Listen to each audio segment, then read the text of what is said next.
Hola. Te damos la bienvenida a tu podcast, Volviendo al Camino. En esta ocasión, te presentamos la serie, La Iglesia del siglo I, según. El día de hoy, en la perspectiva de Francis Chan. Acompáñanos en este episodio, y juntos volvamos al camino. Hay una diferencia significativa entre alguien que estudia la Iglesia del Nuevo Testamento desde los libros, y alguien que la estudia desde la experiencia de haberlo intentado concretamente. Francis Chan pertenece a la segunda categoría, y eso da a su voz un peso particular que ningún teórico puede igualar. Chan nació en 1967, en San Francisco, y desde joven sintió el llamado al ministerio. En 1994, con apenas 27 años, fundó la iglesia Cornerstone Community en Simi Valley, California, con un pequeño grupo de creyentes. Lo que siguió fue, por cualquier medida del éxito cristiano americano, una historia extraordinaria. La iglesia creció hasta los 6.000 miembros. Chan se convirtió en autor de varios libros éxitos de ventas, entre ellos, Loco Amor y El Dios Olvidado, y su nombre era conocido en círculos evangélicos de todo el mundo. Era exactamente lo que el sistema considera un pastor exitoso. Y fue precisamente en ese momento de mayor éxito cuando algo comenzó a perturbarlo profundamente. Chan cuenta que una noche, reflexionando sobre su ministerio, le dijo a su esposa Lisa: siento que si el apóstol Pablo o Jesús tuvieran una iglesia en Simi Valley, la mía sería más grande. Y eso me está perturbando. No era falsa modestia. Era el diagnóstico honesto de un hombre que había aprendido, a lo largo de 16 años de pastoreo, cómo atraer y retener una multitud, y que de repente se preguntaba si eso era lo mismo que edificar la iglesia que Cristo tenía en mente. Las preguntas que comenzaron a acumularse en su mente eran incómodas y concretas. ¿Estaban las personas en su iglesia amándose las unas a las otras con la intensidad que Jesús describió en el Evangelio de Juan, capítulo 13, versículos 34 y 35, de tal manera que el mundo lo notara? ¿Estaban los 5.000 miembros usando activamente sus dones espirituales para edificar el cuerpo? ¿O estaban sentados, semana tras semana, como audiencia, consumiendo lo que Chan y su equipo producían para ellos? ¿Se parecía lo que él hacía cada domingo a lo que ocurría en las reuniones descritas en Hechos, capítulo 2, o en 1 Corintios, capítulo 14? La respuesta honesta a todas esas preguntas era no, y Chan no pudo seguir ignorándola. En el año 2010 renunció a Cornerstone, vendió su casa, y junto a su familia comenzó un viaje que lo llevaría por India, Tailandia, China y Hong Kong. Lo que vio en Asia lo transformó completamente. En esos países encontró comunidades de creyentes, muchas de ellas reunidas en casas, sin edificios, sin pastores profesionales y sin presupuestos, que vivían una vida de fe que se parecía más al libro de Hechos que cualquier cosa que había visto en California. Vio a creyentes ordinarios usando sus dones, cuidándose mutuamente, compartiendo sus bienes y alcanzando a los perdidos, no porque lo programaran, sino porque era la expresión natural de su vida juntos en Cristo. Aquello le dio esperanza de que el modelo del Nuevo Testamento no era un ideal histórico inalcanzable, era una realidad posible en el siglo XXI. En enero de 2013, Chan regresó a San Francisco, la ciudad donde había nacido, y comenzó algo radicalmente diferente a todo lo que había hecho antes. Se sentó en su sala con unos 20 creyentes y, sin nombre llamativo, sin programa de lanzamiento, sin presupuesto, y sin personal pagado, comenzó la comunidad que eventualmente se llamaría We Are Church, que en español significa Nosotros Somos Iglesia. El contraste con su vida anterior no podía ser más dramático. 16 años atrás había fundado una iglesia que llegaría a 6.000 personas, con un edificio, un presupuesto de millones, y un equipo de decenas de empleados. Ahora comenzaba con 20 personas en una sala. Pero esta vez, dice Chan, había algo diferente, paz genuina. Lo que fue tomando forma en We Are Church no fue modelo importado de un libro ni el resultado de una planificación estratégica. Fue el intento honesto de hacer lo que el Nuevo Testamento describe, sin añadir ni quitar. Los grupos se reúnen en hogares, nunca más de 20 a 30 personas por grupo. No hay un sermón monológico central. Las reuniones son participativas. Alguien comparte lo que Dios le habló en la lectura de esa semana, otro responde, alguien propone un canto, hay oración espontánea de varios miembros, y hay espacio para que los dones del Espíritu operen. Lo que Pablo describe en 1 Corintios capítulo 14, versículo 26, cuando dice, cada uno tiene salmo, tiene doctrina, tiene revelación, es la descripción de una reunión normal de We Are Church, no un ideal inalcanzable. El liderazgo sigue el patrón del Nuevo Testamento. Siempre hay 2 ancianos por grupo, y siempre hay otros 2 siendo formados para ser los próximos ancianos y plantadores. Los ancianos son bivocacionales, es decir, tienen sus propios trabajos y no reciben salario de la comunidad. Esto no es austeridad forzada, sino convicción bíblica. El liderazgo del Nuevo Testamento no era una clase profesional separada del resto del cuerpo. Sin gastos de edificio y sin salarios de personal, la comunidad puede destinar sus recursos a lo que el Nuevo Testamento prioriza, las necesidades de los miembros del cuerpo, los pobres del vecindario, y el apoyo a la obra misionera. Una iglesia de apenas 250 personas llegó a dar $300,000 a un grupo misionero enfocado en niños en África, algo impensable en una iglesia institucional, donde la mayor parte del dinero se consume en infraestructura y salarios.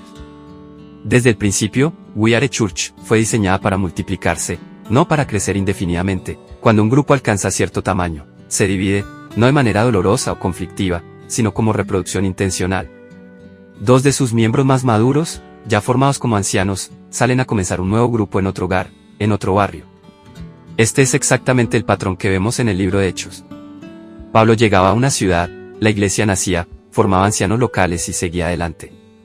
Las iglesias no crecían indefinidamente bajo un solo líder, se multiplicaban, llenando la ciudad con comunidades vivas del cuerpo de Cristo. Con el tiempo, todas las comunidades de We Are Church se reúnen mensualmente en un parque o espacio abierto para una reunión más amplia, lo que ellos llaman el All Together, que significa todos juntos. En este encuentro, todas las iglesias de casa expresan juntas su unidad como un solo cuerpo en la ciudad. Esto también refleja el patrón del Nuevo Testamento, donde las iglesias que se reunían en diferentes hogares dentro de una ciudad, eran entendidas como una sola iglesia.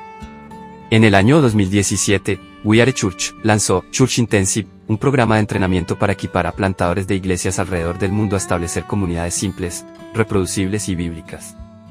El modelo ha llegado a ciudades como Nashville, Detroit, Phoenix y Memphis, en los Estados Unidos, y a países como México y Hong Kong. En el año 2018, Chan publicó Letters to the Church, que en español significa Cartas a la Iglesia, el libro que mejor resume su pensamiento sobre la diferencia entre la Iglesia del Nuevo Testamento y la Iglesia americana contemporánea.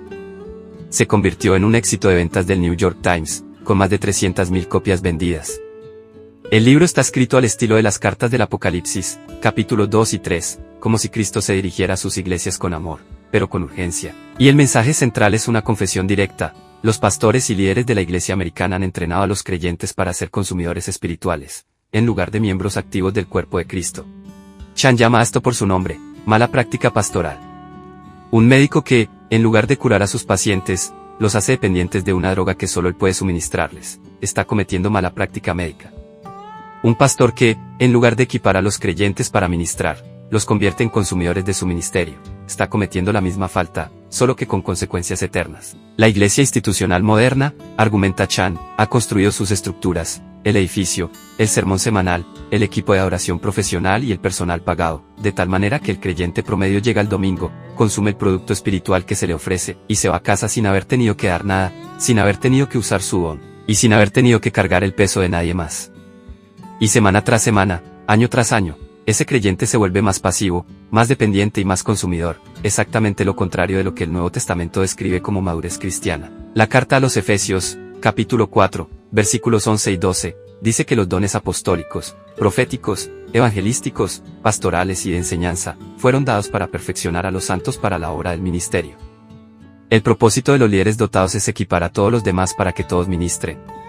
La iglesia institucional moderna invierte completamente este orden: un líder ministra, y todos los demás reciben. Lo que Chan vio en Asia, y lo que procura reproducir en We Are Church, es una comunidad donde cada miembro es un ministro activo. No en el sentido clerical de la palabra, sino en el sentido del Nuevo Testamento: cada persona tiene un don del Espíritu, y ese don existe para el bien de todo el cuerpo. El cuerpo no funciona completamente si ese don está dormido o suprimido. Chan describe el momento en que se dio cuenta de que, en su mega iglesia, había 5,000 personas con dones del Espíritu Santo. Potencialmente, 5,000 personas a través de quienes Dios podía hablar, sanar, servir y alcanzar, y que la mayor parte de esos dones no estaban siendo usados en ningún sentido real, porque la estructura de la reunión no dejaba espacio para ello. Un solo hombre predicaba. Todos los demás escuchaban. Y el siguiente domingo, ocurría exactamente lo mismo. En We Are Church, la reunión está estructurada para que esto no ocurra.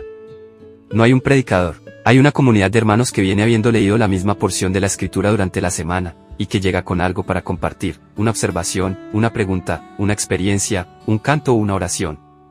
El Espíritu dirige la reunión a través de los miembros del cuerpo, no a través de un programa diseñado de antemano. Chan también señala dos elementos de la iglesia del Nuevo Testamento que la iglesia americana ha perdido casi completamente: la oración real y la teología del sufrimiento. La oración del Nuevo Testamento no era una lista de peticiones leída al principio y al final de una reunión. Era la atmósfera de la vida de la comunidad, continua, urgente, expectante y colectiva. La iglesia del capítulo 12 de Hechos estuvo en oración toda la noche por Pedro.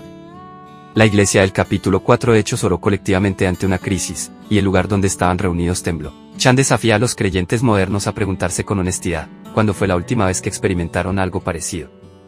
En cuanto al sufrimiento, Chan observa que es uno de los temas más ausentes en la predicación y la enseñanza de la iglesia americana, y que esa ausencia ha producido una generación de creyentes completamente desarmados cuando llega la dificultad real. La iglesia del Nuevo Testamento no solo aceptaba el sufrimiento como una posibilidad, lo esperaba como parte normal de la vida de discipulado. Así lo expresa en el Evangelio de Juan, en el capítulo 15, la carta a los Filipenses, en el capítulo 1, y la segunda carta a Timoteo, en el capítulo 3.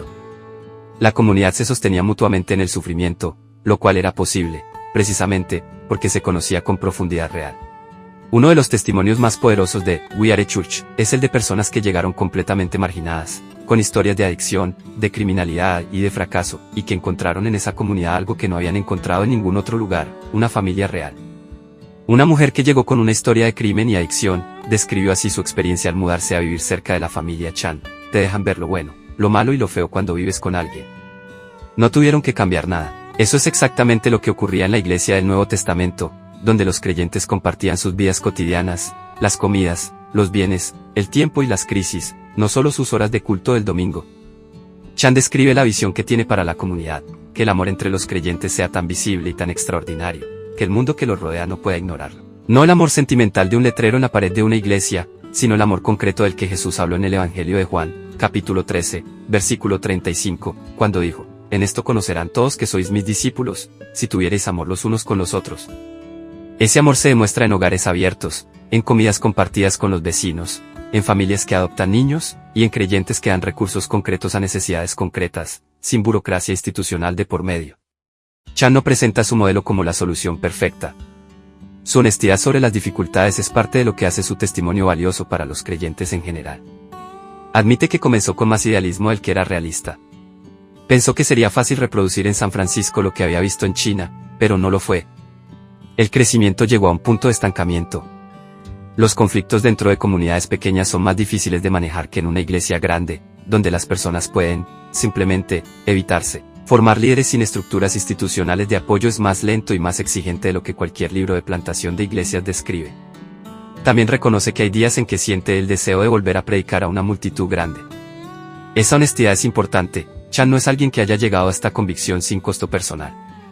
Lo dejó todo, la fama, la plataforma, el ingreso y la influencia, por algo que, en términos del mundo cristiano americano, parece menos exitoso. Y esa decisión sigue siendo costosa. Lo que él señala como la diferencia fundamental no es el tamaño ni la estructura, es la paz. Una paz que no tenía cuando presidía a 6.000 personas y su nombre era más conocido que el Espíritu Santo en su propia iglesia, y que sí tiene ahora, en una sala con 20 personas que genuinamente se conocen y se aman. La contribución específica de Francis Chan al entendimiento de la iglesia local del Nuevo Testamento puede resumirse en 4 puntos que complementan lo que otros autores ofrecen. El primero es el testimonio contemporáneo. Chan no describe el siglo I desde los libros, describe lo que ocurre cuando alguien, en el siglo XXI, intenta tomarlo en serio. Sus éxitos y sus fracasos son, igualmente, instructivos. El segundo es el diagnóstico del consumismo espiritual. Su concepto de mala práctica pastoral nombra con precisión el mecanismo por el cual la iglesia institucional produce creyentes pasivos e inmaduros, no por maldad, sino por el efecto inevitable de sus estructuras. El tercero es la demostración de que es posible. We Are Church no es un experimento que fracasó. Es una red real, con comunidades reales, que alcanza personas reales en uno de los contextos más secularizados de los Estados Unidos. Demuestra que el modelo del Nuevo Testamento no requiere una cultura diferente ni un siglo diferente para funcionar. El cuarto es la llamada al costo personal. Chan no propone el modelo del Nuevo Testamento como algo conveniente o fácil. Lo propone como algo que requiere morir a las ambiciones de éxito, de fama, de influencia y de comodidad, exactamente lo que el Nuevo Testamento siempre ha requerido de quienes quieren seguir a Cristo con seriedad. Su pregunta final a cada creyente es simple y directa: si pudieras preguntarle a Jesús qué clase de iglesia quiere, ¿tienes suficiente valentía para escuchar la respuesta y actuar en consecuencia? Este mensaje está basado, principalmente, en el libro de Francis Chan titulado Letters to the Church, publicado por David C. Cook en el año 2018, en el documental We Are Church, y en diversas entrevistas y testimonios de Chan sobre su trayectoria ministerial. La red We Are Church puede consultarse en el sitio web www.wearechurch.com.